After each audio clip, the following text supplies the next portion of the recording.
And we're live with another podcast, doing another one this week. Felt since there's a Flyers game tonight and some more NHL news, felt it would be a good time to do another podcast. So I guess we can kind of just get right into it. Obviously, kind of the biggest thing being the NHL approving Seattle as a number 32. 32nd NHL team. There was a trade that happened since we last talked. Obviously, Chuck Fletcher had his press conference yesterday, if you're interested in that, for Flyers fans-wise. And obviously more Flyers news and everything, but and obviously more stuff we'll get to. But I guess we can kind of start off with the Seattle news because that's kind of the biggest thing right now. And it really is, Mike. And so, let's see here. It was December 5th. Yesterday. That was yesterday. Today is December 6th. I'm sorry. This is, I think, 2 days ago. The NHL officially approved that Seattle would be the 32nd NHL franchise in the league, and they will begin play in 2021, 2022. And it's interesting to note here that when the expansion draft happens, the Vegas Golden Knights will be exempt from that expansion draft. Yeah. You texted me that too. You're like, I'm confused by this, and I kind of, my thinking of it, which is what I told you, was I think it's just because they're too new. Right. To kind of say, okay, you're in this. And no, it makes even sense. By then, because 2021. That's 4 years away. That's 4 years away, but with how they just came into the league last year, and they had one draft so far. Yeah, no, that's fair. Like I can see why. You know, it makes sense. I think they just got an AHL. They just got their own AHL team, so they're still just becoming. Yeah, no, I see what you're saying. Like, it makes sense. But with Seattle now coming into the league, there's going to be divisional realignment. So which I think we might have talked about it once, or I might have talked about it with Mitch. We were briefly talking about it, I think. But so Seattle will play in the Pacific Division, which is awesome sense. Because they're going to be in the same division as the Vegas Golden Knights. Right. I love that. I think that could be like, not as, I don't know if you'd see like a rivalry happening because it's the expansion team versus the newer expansion team, Maybe. I can see it having like a rival with like the Western Canadian teams and stuff like that in the Pacific, but exactly. That too. And then Arizona, meanwhile, will move to the Central Division. Which I think was that's actually something they agreed on earlier in the year, that they already agreed before this came out. I think it was kind of known they were going to, it was just a matter of time before it was announced. Right. But nobody didn't see this coming. No, they already approved the divisions a while ago. So. Exactly. But no, I think it's so great to see. Now, Bettman, the commissioner of the NHL, said the league is not looking at any further expansion at this point. 32 teams for the foreseeable future. And honestly, I'm more than okay with that because I think even when they announced 31 with Vegas coming in last year, I thought, okay, like this is cool. I feel like they had to bring in one more because the divisions are now even. Exactly, and that's why I'm glad they did this. Is that the divisions are now completely even, and I love that about this. But Arizona's now fucked. Yes, they had a chance in the Pacific, now they're screwed. Yeah, but honestly, I mean, they already had to play them anyway, so they just have to play them more. Yeah.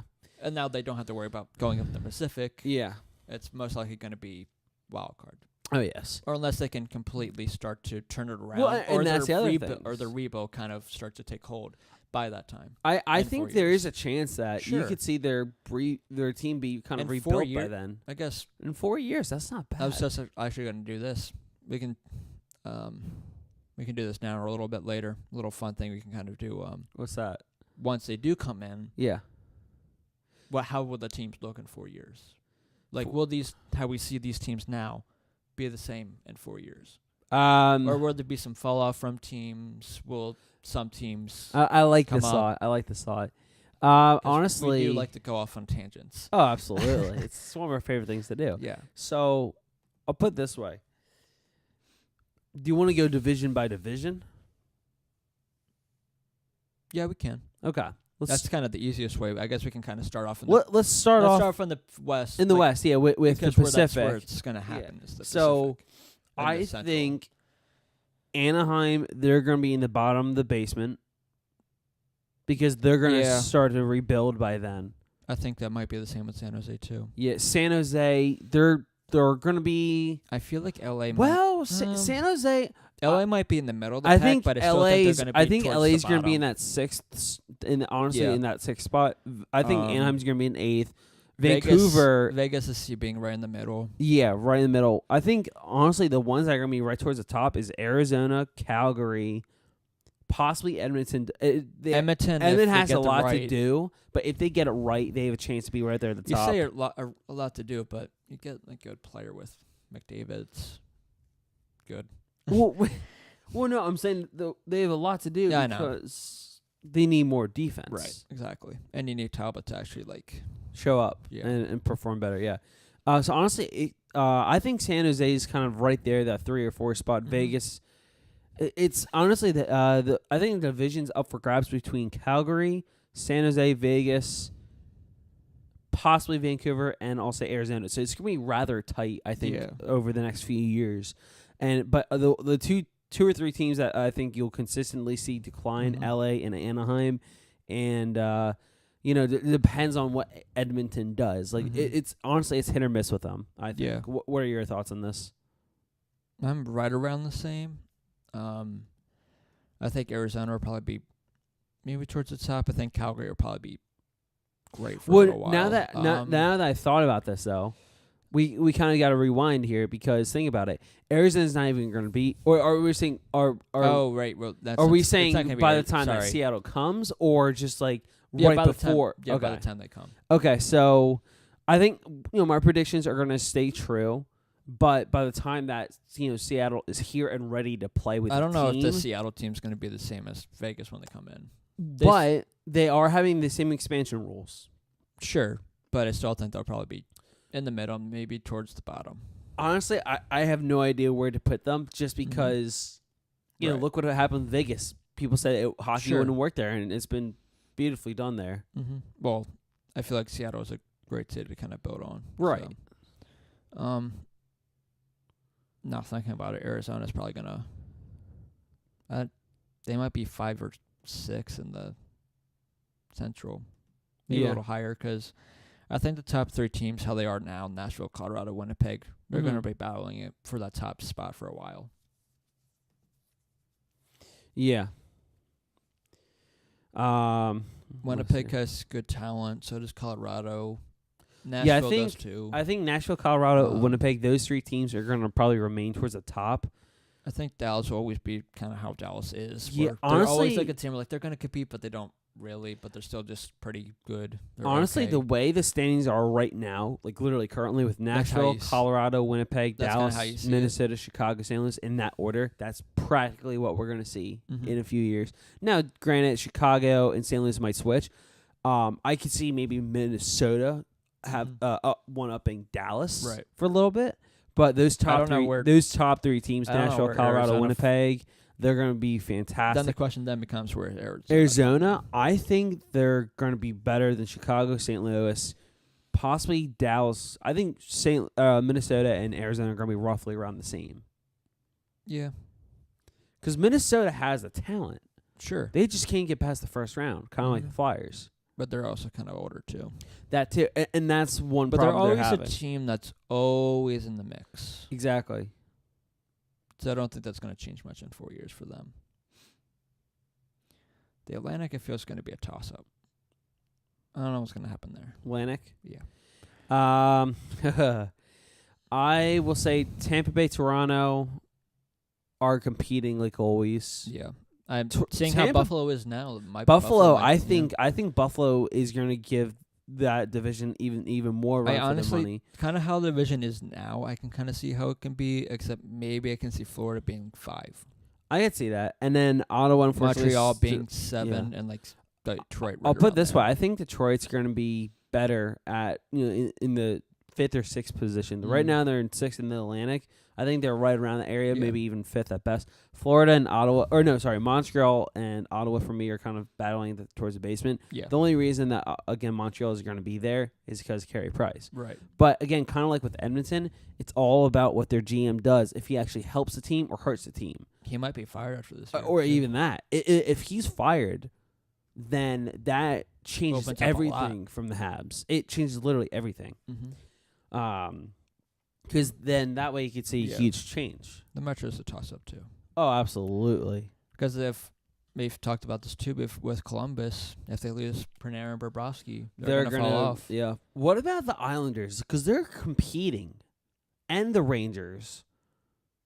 Both the teams are tied for third with 29 points. I see them being 5, 6, maybe 7. That's that's fair, I think, for those teams. And don't get me wrong, like they have solid young talent. I think when it comes to better young talent, I think the Islanders top the Rangers in that aspect. You could see the Rangers between 6 and 8, and the Islanders between 5 and 7, in my opinion. Carolina is a team that I really like. I think they're a future team that will be between 3 and 4 even. I say that if they want to keep trading people away. Yeah. They're always a toss-up because what if there's another Darlene in the draft and they want to trade someone for them? Because this offseason they were going to blow up, and they pretty much did. Yeah. They would be a lot better if they kept Skinner. I agree with that. But I'll put it this way. I think the trade to Buffalo is helping Jeff Skinner's career. If the Flyers' talents can be what they're meant to be or expected to be, I can see him being 2 or 3.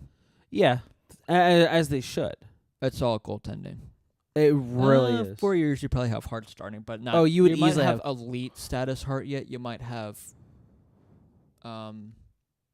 He would be a good person to compare to Vasilevsky at the beginning of his career. That's fair. He was young. He started off He was starting off back up to Bishop, and that's a great backup. And then he also got the experience by Bishop being hurt in that playoff series. Yes, that I think really shaped Andrei Vasilevsky's game. It also helps that he's giant. Yes, no, he's a monstrous goaltender. He's about the same size, maybe a little bit bigger than Stolarz. I know, and Stoley's is, he's big. He is big, but where do you see New Jersey? Because I'm curious to see the direction they'll go in a few years. Because I love the fact that they have Taylor Hall, but also even better, and Hischier. Nico Hischier. He was one of my favorite players going into last year's draft or the year before. Yeah. Sorry. Yeah, I don't know what's gonna happen. They have goaltender Corey Schneider. Yeah. They're riding Kincaid though. Yeah, they are, which is interesting. But in their last 10, they're 2, at the same 4, time, 4. That hurts. What about Pavel Zacha? Zacha, I'm not sure what's going on with him. Yeah, I really don't know. Because he's another kind of toss-up there. He's another one I think in that draft is kind of a bust. Yeah. Because just the talent that came out of that draft, it's hard to kind of base that off of. But when you see the elite talent that's coming, even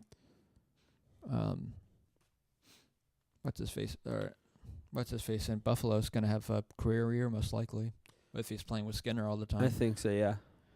Jack Eichel. Yep. Yeah. Pittsburgh, I can still see being towards the top because I feel like they're going to be a team that's always going to want to trade for some big piece. Washington, I could see too. Once OV leaves, that's going to be a big change for Washington. I'd say so. It's because they locked up Carlson, which is smart. Yes, and Hopi, I think they have for a while, but and I want to look right now for the Caps. I want to look at their recent draft picks in the last 3-4 years. Yeah, because Ovi's 33 right now, so 4 years. So dating back, he's gonna be 37. Oh, this in hurts. 4 years. So this hurts so bad. Dating back to, we'll say 2012. Actually, no, we'll go 2010. Wow, you can go back really far here because they've had spectacular picks in the first round. Obviously Ovechkin going number 1 overall 2004. They picked Mike Green in that draft as well. With a 20, they had 3 first-round picks that year. They used 29th overall. Let's not forget about Kuznetsov too. Well, yeah, I was going to get to that. So for 2006, listen to this draft for the Caps. They Backstrom 4th overall, Simon Varlamov, 23rd overall, Neuvert 34th overall. They had Matthew Perrault, 6th round pick. 2007, Carl Alzner, 5th overall. Let's see here, 2008. They do have another good goaltending process in Samsonov. Ilya Samsonov, Yeah. he's excellent. Yes, I think they need to call him up soon. It's I don't know. That's about the same as Hart. He's only 21. Okay. But Well, because that's the they thing. had Phil Grubauer, but they traded him to Colorado. So Yeah. I think Ilya Samsonov is the future answer for He the Caps. is. But I'm just thinking, at the moment, young elite or goalie wise, it's a toss up between him and Hart for who's the best. I agree with that. Yeah. It's probably going to be dependent on who you ask. Yeah. I mean, I'm going to say for us, we might have the Flyers in, so we might think Hart Oh yeah. might be, but Samsonov is just as great. Oh yeah, for And sure. No, I think he's going to be another. The other week, and just think whenever they play each other, the Bears and the Phantoms, that's I those two think going what up you against could each other. see in the near future, And you probably between- saw that in World Juniors too. Yeah, when Canada exactly. went up against Russia. I think you could see honestly He is Russian, Hart right? and Samsonov going up against each other Yeah, for he the is. Vezina in the future. You could, but once again, goaltenders take a while. But Well, 4 years from now, well, that's what I'm saying. they're probably is both going to be up. exactly that's what I'm saying. It's 4 years But from now. also, Not only that, but 2021, 2022 that's when they're coming in, right? yeah. Ovi's contract's done that year, Oh man. which means he won't be eligible because he's going to be a free agent. Or They don't or have to what they protect could him. do is with like maybe a year left in his contract, give him an extension. Sure. And another weird thing I just found out: Tom Wilson's only 24. Yep. He's in the same draft as Scott Lawton. I know. Let's He's hear. getting way overpaid for. Yes. 2008 for the Caps, John Carlson. You had Holtby with the 4th round pick. Marcus Johansson the following year, 2009. That's a great pick there. He's in New Jersey right now. Mhm. I think that's tremendous. 2010, they had another solid year. Kuznetsov and Grubauer. 2011, they had a huge miss for every pick. They only had 4 picks that year, 4, 5, 6, and 7. The only pick they really I made. also feel like for how well the Capitals are always been a team near That the top too. of the playoffs, and they never really had Yeah. many picks to choose from. 2012, they had a spectacular draft year. Philip Forsberg, 11th overall, but of course he's in Nashville because they traded him in that pretty bad player swap for forgetting. I don't know. It was it was it was the Martin Erat trade. That's what it was. It was for So Philip Forsberg for Martin Erat and Michael Latta. Mm-hmm. That's yeah. Yeah. They also picked Tom Wilson, 16th overall. They picked Thomas DePauli, who's not a bad player at all. He's currently in the minors. I believe he was with the Wilkes-Barre Scranton Penguins now. Connor Carrick isn't bad. Christian Juice, he's actually up there in the NHL right now. He's a solid pick. The other problem our Capitals kind of have is, you see their cap, Yeah. 13,000, Oh, yeah, that's a huge almost problem. 14,000, And we can kind of... which is why you can see why there's a lot of not big contracts here. Right. Compared to like a team like Mhm. Pittsburgh. Which is just easy guys that can just sign for another year. They're just kind of Yeah. depth guys. They do have Andre Burakovsky's contract, $3 million. Mm-hmm. Brett Connolly, 1.5. Dmitry Yaskin, 1.1. And Smith Pelly at 1. Smith Pelly, 1. Other than that, they'll finally get rid of Brooks Orpik, most likely. He's $1 million. I don't know. They could have. They traded him away, and then They did bring him back. They bought him out, and then they brought him back. Yeah, so maybe not. Which I don't know why they keep bringing him back. He's not that great. I'm not sure. He's 38, and he's not he's that way past his prime. Yeah. Some other great picks for the Caps real quickly. Andre Burakovsky, Madison Bowie, Zach Sanford, Jacob Verana, That's another one. Ilya Samsonov, Samsonov, 2015. Lucas Johansson, I think, is going to be a real solid player for them from 2016. 2017 didn't have much there.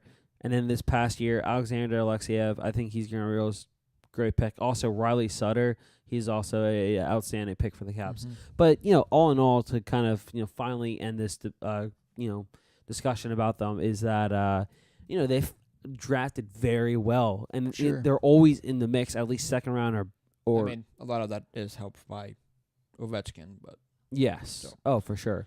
But, it just goes to show, like, how important the drafting is and how...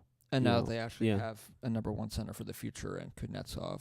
Yes. That's going to be easier for them to build around. Because 4 years, it's going to be up in the air with what they do with Ovi. Yeah. Because he'll be 37 then. Do you give him a short contract and see? I think you give him... He's already 33 now, and it's not going to be long before he's going to start tailing off. Right. Unless he's going to be the Tom Brady of the NHL. I could honestly see that. Because he hasn't had, like, major injuries, No. He's always been near top at scoring. There's never really been much dip.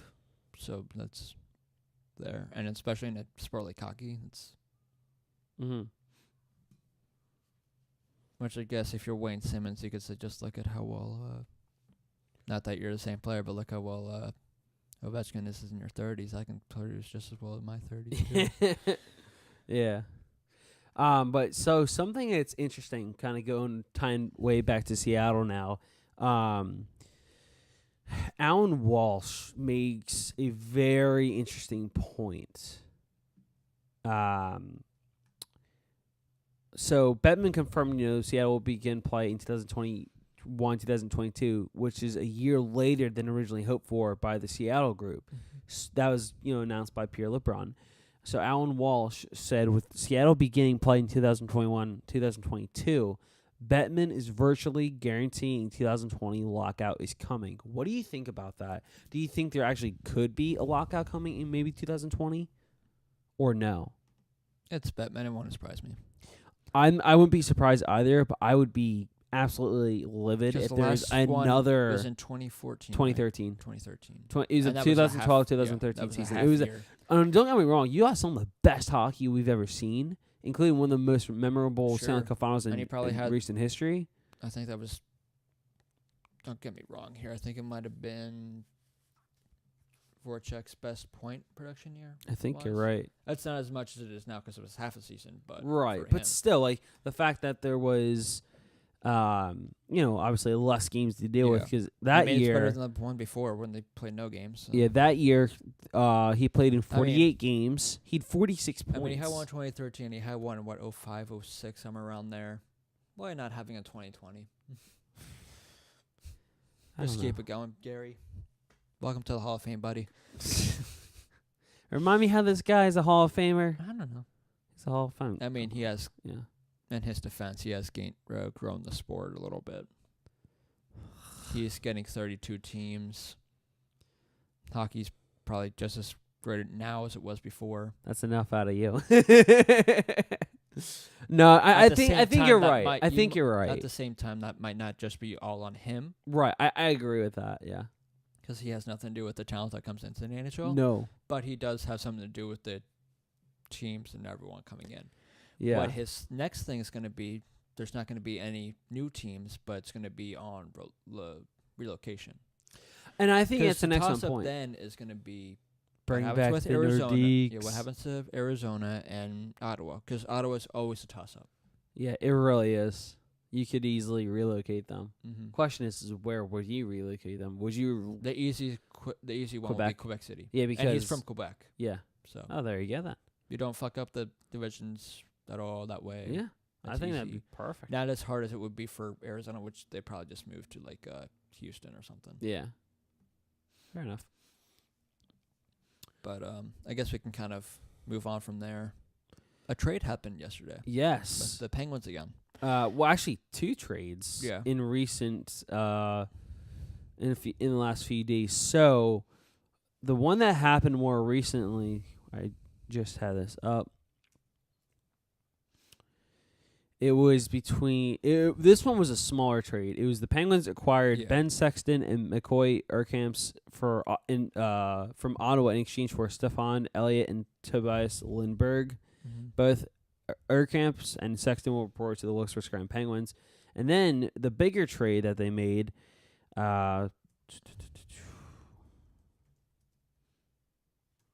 me get back up here, is, you know how they were originally talking about trading Daniel Sprong or his names came up in the Tanner Pearson trade? Sure. Well, he officially did get traded now to the Anaheim Ducks, though, for defenseman Marcus Pettersson. And he actually scored for Anaheim already. Yep. An incredible goal. So that was it literally, there was like no angle, and he went top shelf in the Ducks. I think they won last night, but it was an exceptional goal. But it's interesting because I think there was more of a presence for Sprong, right? To, I think, get traded. Because I wasn't sure because I thought I read something that Sprong necessarily wasn't happy, with everything going on. Maybe. We probably won't know the full story there. Right, exactly. I don't think you ever will know. No. But I have a feeling Penguins are going to be really busy at the trade deadline. I think so. Because they need to clear cap space. They've been like the one team that's been trading all season. They really have. There was the one last night. The Sprung trade happened on the 3rd, and then there was a trade earlier in the season. Right, then they make a trade. Yeah, that was the Pearson trade. Right. Which was like not even a month ago. That might have been like it really wasn't. Maybe 3 weeks ago. So something tells me they're trying to trade for depth people or something, or and they typically always do. They typically do that. True. But it's the Penguins, so you can't really sleep on them, mostly because of Crosby and that top line and everything. But still, not a team we really want to sleep on. And we're still behind them. We beat them, but we're still behind them.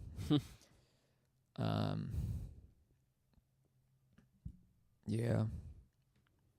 Also, we're now going to I guess we can kind of move on to Flyers talk. Flyers talk. Woo!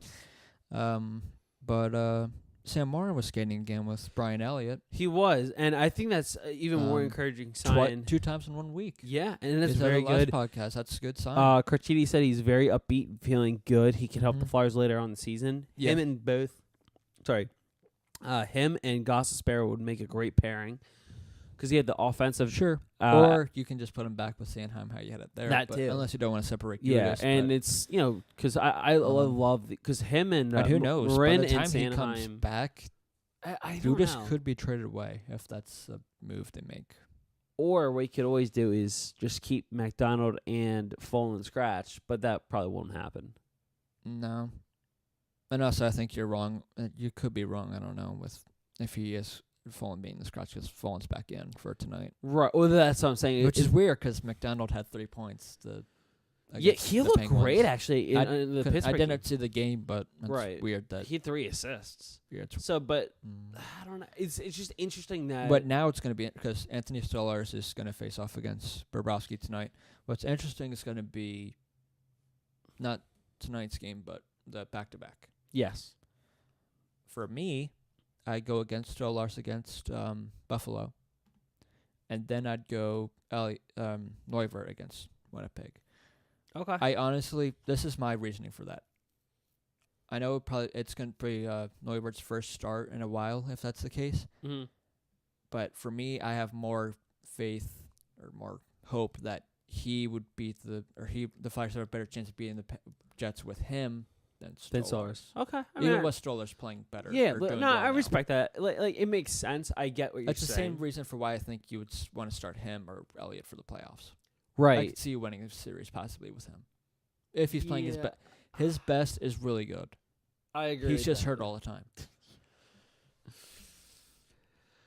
Something that is very interesting, actually. So Bobrovsky will face Stolarz, like you said, and Stolarz was one of the draft picks the Flyers received for the Bobrovsky trade back in 2012, which is pretty funny, actually. Yeah, it is. But I guess Folin. This is his. Well, okay. Yeah, this is Stolarz' second start, third game coming in. Yes. So wait, you mentioned that Folin's playing tonight, right? I saw either today or earlier today that in the lineups that it was Folin with. According to Ghost Sam Carchidi 4 hours ago, Folin and Wheel will be healthy scratches apparently. So we'll have to keep. I might have just been. Must have been. Right. I mean, things could change. We'll have to keep an eye on that. I think it might have been from. I want to say it might have been from Bill Meltzer or someone. We'll keep an eye on it later. But it's just interesting though on what could happen. But that's what is most likely going to happen right now, but I'm not sure. Yeah, I'd believe that with that being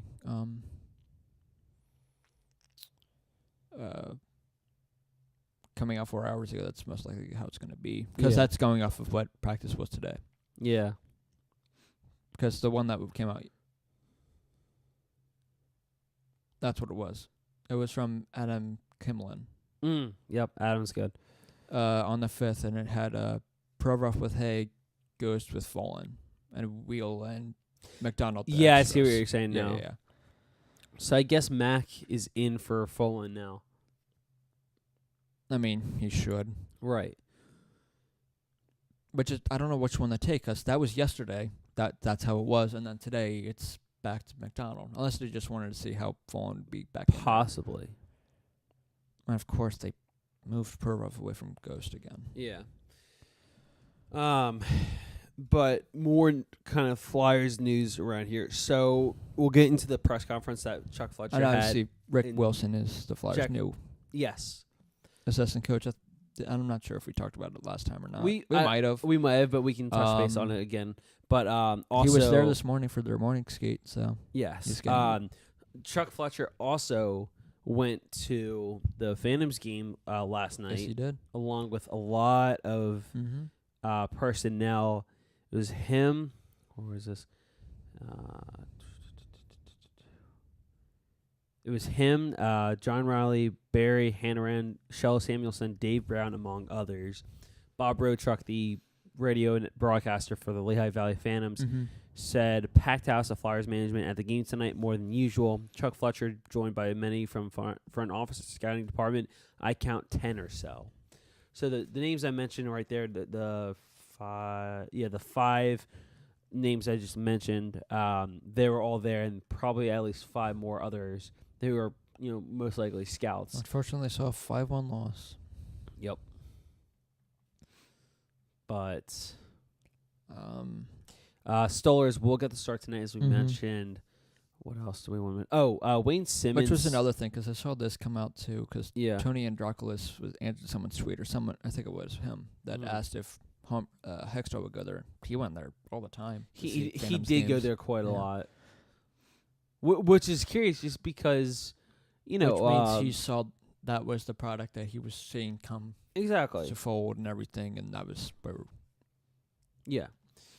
And I think as the GM, I think it's good that you actually it's good that those times where Hextall would even go at times to go see the World Junior Championships and see the prospects out there. Exactly. I think it shows a lot of great work by him.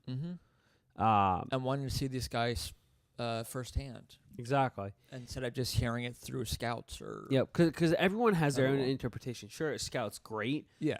But I think a scout's opinion is just as important as the GM, Also, Frost and Ratcliffe were on the Team Canada Speaking roster. Of Morgan Frost, he's up to 20 goals now for the Sioux Greyhounds, which is just fantastic. Yep. Prospects on the preliminary. His downfall is every time because he's small. He's small. He can't play. Yes. The argument to that is Claude Giroux. Danny Briere. Sure. Marty St. Louis. Not Nathan Gerby. Tyler Johnson. Nathan Gerby had a hard time. Yes. Some other prospects for the Flyers on the World Junior preliminary rosters besides Frost and Ratcliffe. For Team USA, Joel Farabee, Jay O'Brien, Noah Cates, Jack St. Ivany. For Sweden, Adam Ginning and Samuel Ersson. I like Ginning's game a lot. Yep. I think he's going to be an excellent defenseman in the near future, and I'm excited to see him play. What else? Good luck trying to find him in a lineup. Yeah, right. Here's an interesting thing. We touched this briefly before the podcast. I just want to break it up on air just because I thought it was very interesting. Right. So Sam Carchidi tweeted out last night, though Provy said the contract extension hanging over him wasn't bothering him or affecting his play, Homer said he thought it was only natural. What do you think of that? Do you think that Provorov... It might have been slightly, but I doubt it. Yeah, for the player that Provorov is, I kind of something doubt like it. that. I still agree with what Hextall said about Provorov's struggle, which is him trying to do too much and sometimes doing or wanting to do more for the team. And when you're doing that, you're doing too much. And when you're sometimes it's what hurts you more than it helps you. No, I can see that. Honestly, I think it's a mix of both. It's more that. Also, I want to put his injury in there too. Right. Not having surgery on But his everyone hip kept saying that he's not injured. Excuse me. He's not, but it's not the not fact that he's surgery, injured. It's the fact that he's now playing with now a little differently because now his shoulder's not as... Yeah. They didn't have surgery on it, so it's still torn or still a little fucked up.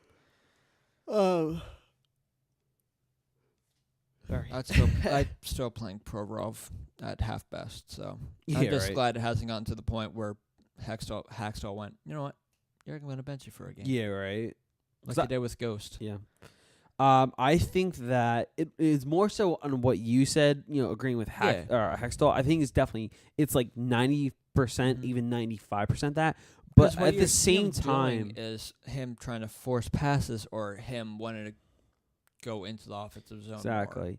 But at the same time, I think there's like a 5 to 10% chance it is the contract because sure, Provorov, he's a young player, but with a guy like Provorov, he's very young. He's an excellent player.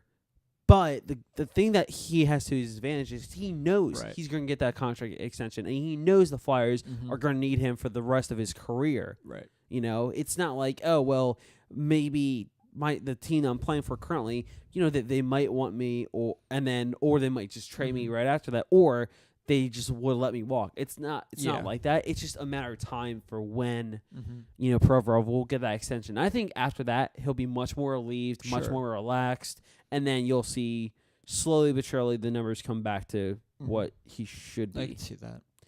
Obviously they still trust him even with him struggling a little bit. He had the most ice time out of anyone in their last game. I know.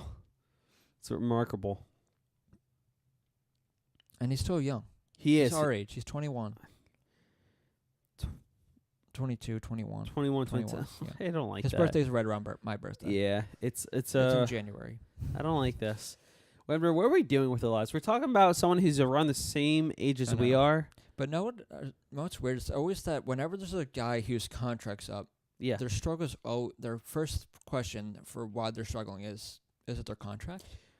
It's always that. It is. It's either that or injuries. Yeah.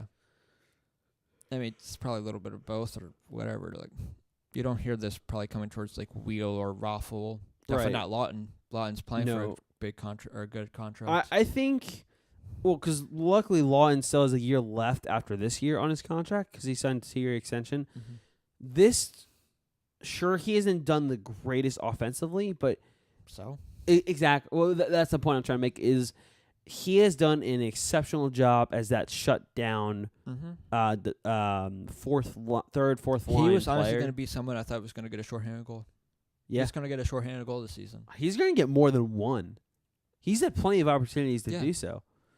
I don't know if his off-season training or what. He seems faster. He does. He seems a lot faster. I think one thing I'm pretty sure... Maybe it's like the Drew thing where they kind of moved him to the wing. And that helps the game? Yeah, so he's not focusing as much. Well, one of the most things... Of the time he's playing on center. So one of the things I remember reading about Lawton...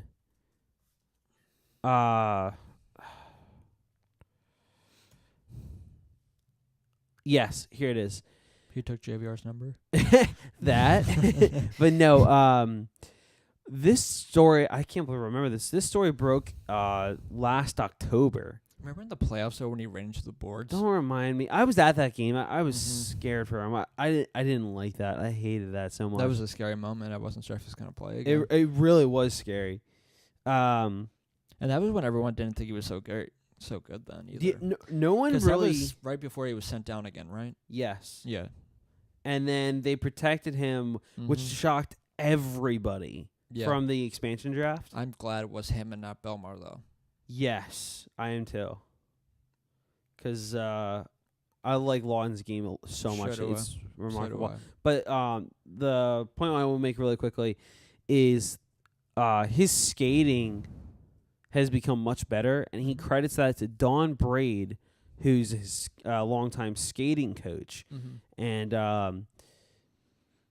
I think that because of the skating coach, that has certainly not crediting it all, but I think it's a big portion you got to credit the coach with. Yeah, because they Don Braid has done a tremendous job in helping Lawton's game, and I think that from looking at it from a different angle, or in perspective, I should say, that certainly helps him a lot, though. So he's probably had the biggest comeback out of most of the Flyers. I think so. I really think so. Because he was given a second chance and he took it. And he's doing great. Exceeded expectations. Well, one, it also helps that last year coming into the fourth line, he had Raffle and Lier on his side. Right. So. And, some of his one of his former teammates on the Phantoms. Sure. And once again, right. So I'm assuming those lines would probably be the same. So it's probably going to be that fourth line. Because, I'll put it this way. So Lawton, he only had 20 points last year in 81 games. Here he has 10 points in 25 games. So he's gonna easily some points, he's gonna easily have a career year. Sure. In points, which is great. Yeah, good for him. He's one of those players I think will be here for quite a while in Philadelphia, and I love that for him. He's a guy that everyone likes too, because he's another guy that will stand up for people. Exactly. Because I remember the Ottawa game, Lindblom got hit to the boards. I remember that. And both Lawton threw his gloves down, and Laterra gave him the biggest crotch check. I remember that now.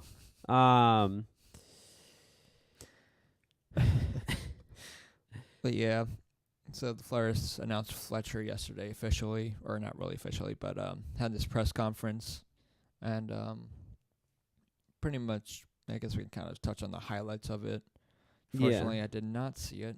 I had work. So the main things... the Spark Notes. The Spark Notes, I love that. Spark Notes of his presser was pretty much that it was kind of a wait-and-see kind of thing before he was going to make any, drastic trades or anything. Right. And one thing I did see that he said that I liked was that he didn't want to start a 20-year-old goalie.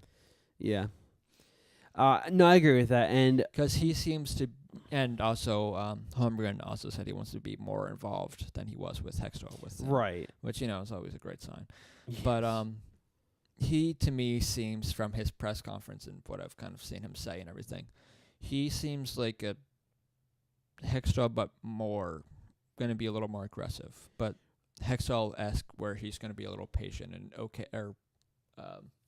he's going to build up the draft, which is something he said he wants to do, and see the prospects come up. Which, and I have some of the quotes right here I can review in a little bit, but I like exactly what you brought up so far. He has done an exceptional job of, some of the stuff he's mentioned. It's great stuff on what he's bringing up. And also, one of the first things he ended up mentioning was he wanted to acknowledge the job that Hextall did before him. The cupboard, he's full. He did say he was this is a playoff team right now. So exactly. And he did say he's a big believer in in that you need all three phrases, which Hextall mentioned, building through the draft, using trades and free agency to your advantage. Sure. And Fletcher is a guy who's shown in the past he's not afraid to go out and get the biggest guy out there. He got both Parise and Suter in one free agency. Signed him to the... Say what you will about the contract he gave him, but he signed both of them. He actually, because there's an article out there on NBC Sports Philadelphia right now that I'm actually looking at. that kind of goes into the point behind those deals and how they changed the organization. He said, quote, "At that point, we had been a team that had been struggling to make the playoffs. We were a team much like Philadelphia with a very passionate, hockey knowledgeable marketplace and fan base. And frankly, it just wasn't good enough that we weren't competitive enough at the time. But we felt we had very strong drafts in 2010, 11, and 12, and had a lot of good young players coming. It just seemed at that point, you basically had the chance to sign two 27-year-old players in the prime of their career. We had the cap space. We had to clean up our cap, and we had the young guys coming. Because once you sign guys to big cap deals, you need you need young talent to metric. Sorry, I said to fill in the yeah, holes. basically up or else you just don't have the big dollars to spend anymore. We just felt it was the right time we became a competitive team right away. Since Minnesota signed them, made the playoffs all 6 years. Revenue shot up dramatically. Fan interest shot up dramatically. The building sold out. Waiting lists did a lot of great things, and unfortunately, we weren't able to push through the way we wanted to. But those guys did an amazing job for that franchise, and that quote is exactly, it makes. This is what I'm going to say about him. Yeah, he signed Stroll, and look what he's doing for the Wild right now. Oh, absolutely! I think that was an excellent pick for the Minnesota Wild to grab in Eric Stahl. That kind of reamped. Which is why I really wish the Flyers went after Justin Williams. Yeah, no, I like Justin Williams back a lot. That would be nice. And here's my question, because Fletcher, he's a former GM from Minnesota. He knows a lot of their talent they've had there. Is it possible that he tries to convince their current GM, for a trade that brings back one of the better or younger players, like a Mikael Granlund or a Nino Niederreiter to Philadelphia? Maybe it would take up a lot. Or it would take. It would unfortunately take a lot, because those are two, or Charlie Coyle. Yeah. Those are 2 or 3 young players right there. Because that might be something where the Flyers might need to trade Sanheim or Konechny for, which I don't really want. And I wouldn't want to do either. No. But yeah, I'm looking forward to see what he does. Yeah, absolutely. And see how what changes the coach makes to the defense, if any. Yeah. He did say also, the GM, that I think it was either Scott. One of them said that not all the blame was on the goalies for the Flyers giving up so many goals. It was also on the back end too. It was Fletcher. The quote is, "We're giving up too many goals. That's not all on the goaltenders. We need to find a way to reduce goals against." That's not a crazy statement to make. No, it's not. It really isn't. I agree with that. Also, something he did say, just for future reference, the first order of business is for in-house solutions. You have to give people a chance. If things aren't working and we're not getting traction, then we have to take a look at every angle. Yeah, that's so, and that's exactly fair. Because he can't just I don't go think in. He has a right to necessarily. Don't get me wrong.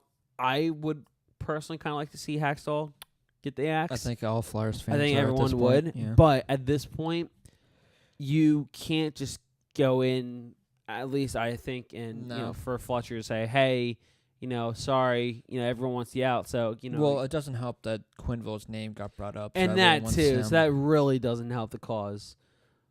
What you mean if Hextall were to be fired, Fletcher will get Quenneville. I would hope. I would guarantee that if Dave Hackstall gets fired, I would highly expect Joel Quenneville to be the next coach of the Philadelphia Flyers. Takes the head coaching job then. Scott Gordon. Not Gordon, the guy that they just hired. Oh, as an interim. Yeah. No, the assistant coach. Yeah, Scott Wilson. Mm-hmm. Okay. Just because he would be something new and the guy that he brought in. That's fair. Because you don't want to give it to the other guys. Yeah. So that's pretty much that for there. Yeah. I guess we can kind of turn towards today's game, and something I brought up to you before we got on the podcast is a fun little yes, I like this prediction we can make, because it's going to be Fletcher's first game as a GM for the Flyers, and I said, how many Scots would be at the game? Scouts. What did I say? Scouts? You said Scots. Scots. How many Michael Scots does it take to fill in a? That's a great question. Or is it how many Mike Whitmers? No, Michael Scott's. Okay, Michael Scott's works. Um, What's your prediction? I want to hear your side first. Because I'm still kind of deciding here. I'm going to say there's going to be 6 teams scouts there. I want to see. I could see this is it. Probably not, or I'll say what teams. I'll say Vancouver, Arizona, Florida, Ottawa, and St. Louis. Okay, I like those. I'm trying to go back because Adam Kimlin does a great job of posting which scouts are there every game at least at home. Yeah. He luckily hasn't posted them yet because it's still way too early to be there. But I'm trying to go back and here it is. So this is back November 27th for the Ottawa Flyers game in Philadelphia. Mm-hmm. There were 8 scouts. One's for Toronto, Vancouver, Minnesota, the Islanders, Vegas, Washington, Ottawa, and Detroit. So I think, would you say 6? Yeah, 5, 6, somewhere around there. I think they're playing Columbus. I think you could see at least 6 or 7. Yeah.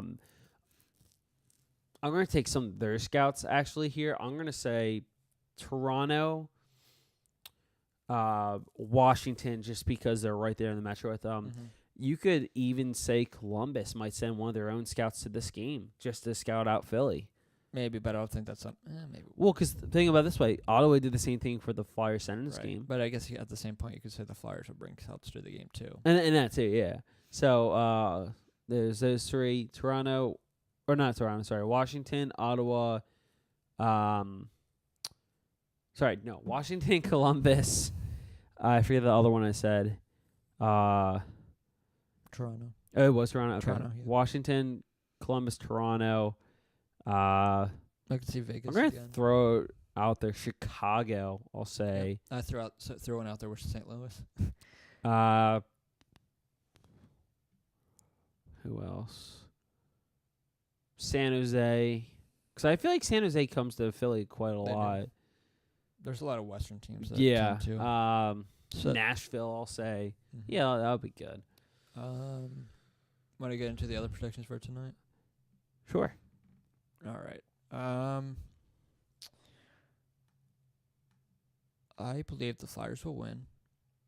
5-3. Okay. The 5th goal come out of empty net. Empty net, nice. Oh no, Jeffrey. There goes my mic. Who will score for the Flyers? The Flyers. Who will score? I'll say JVR, Couturier, Raffle, Lawton, and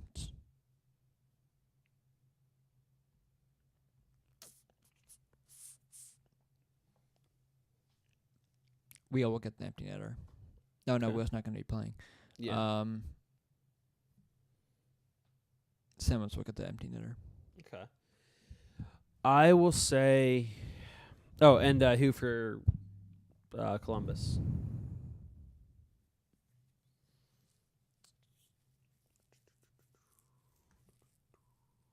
I don't want to say anyone who's hurt because I've done that so many times.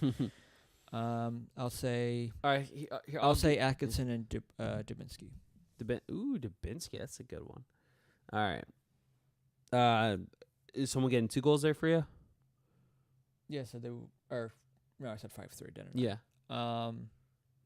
And Riley Nash. Okay. All right. I'll say 4-2 Flyers. Scott Lawton will get a shorthanded goal. You will have. Did you say shorthanded? Yeah, I did. Wow. Shane Gostisbehere, Ghost. Power play? Wayne Power play or Simmons, just and Lindblom. And then Okay. for the Blue Jackets, you'll have Pierre-Luc Dubois, who's been killing it. Cam Atkinson, who I think will extend his point streak to 12 games tonight. And yeah, that's it. Also, the last time they played Columbus, Seth Jones was not playing. He's not hurt, or at least he's not on the IR or anything, so he's probably going to be playing. It's going to be a tough matchup for the Flyers, but I can still see him pulling out with a win. I think that's pretty much it. Yeah. So I guess until next week when we podcast again, see ya.